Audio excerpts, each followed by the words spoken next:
Thank you for connecting. One of the questions that we face today and one of the issues that we face today is how contagious the coronavirus is.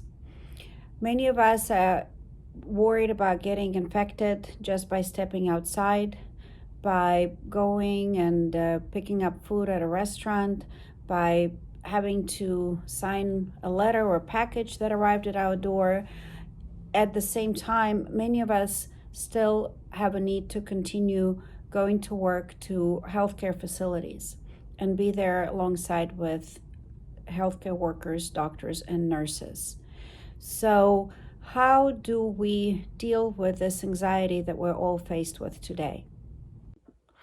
Am I going to get sick is a question that is on many of your minds, particularly if you are still heading into the hospital setting to facilitate conversation at the hospital.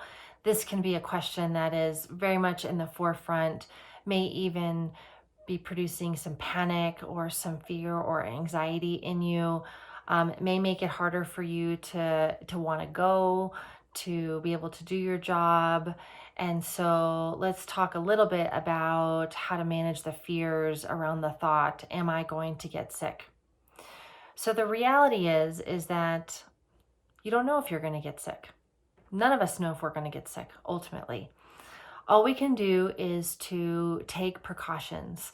So, and I know that you know this part already, that there are certain protocols for you to follow when you go to the hospital. As soon as you leave the hospital, there's protocols for you to follow to maximize you not getting sick. But the fear is still there. And it's important that we also talk about how to regulate or manage through the fear itself.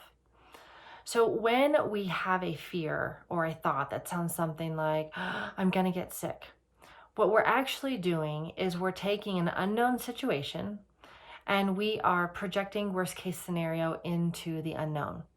So we are actually, from the thought, I'm going to get sick or I could get sick, actually creating a sense of anxiety in our own nervous system. We are making an assumption in that moment in our mind around the possibility, and we're actually in the moment playing out the worst case scenario of what we think that will happen, what we think that would actually mean. Maybe some of you are actually going so far as thinking, and I may die from this.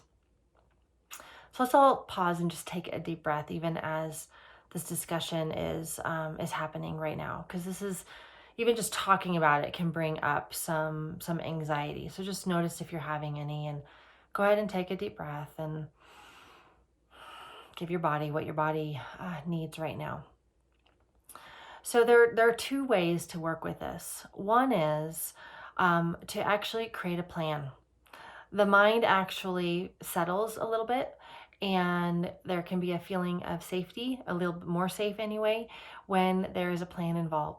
So I want you to go ahead and plan it out in your mind. Go ahead and play out worst case scenario in your mind. So, all right, you get sick. Then what? And come up with actually a plan, strategize it so that you take the unknown out of it, so that you've been forward thinking about it. So, all right, you get sick. So where are you going to quarantine? What is that going to look like with your family? Talk to your family about it. Come up with a plan in case anybody in the family gets sick. How's food going to happen? Whatever it may be, plan it out. When you have a plan, it will help you be able to recognize that in your worst case scenario, there are still things that you can do and that you can be prepared for it. So truly take the time and come up with a plan if this is a big fear for you. And then the other one is just really taking the time when you feel that thought come up, when you have that thought, to really let yourself just regulate through it. Oftentimes it comes in the form of anxiety, and anxiety in the body is like this. So one of the most helpful things is move the body, move the anxiety through. Don't stay like this. So take a walk if you can still walk. Turn the music on, dance, shake it out, breathe, move. Connect with your body, even ground your body. So pushing on your body, hugging yourself, taking those deep breaths, orienting and centering yourself when the wave of anxiety comes up, really important.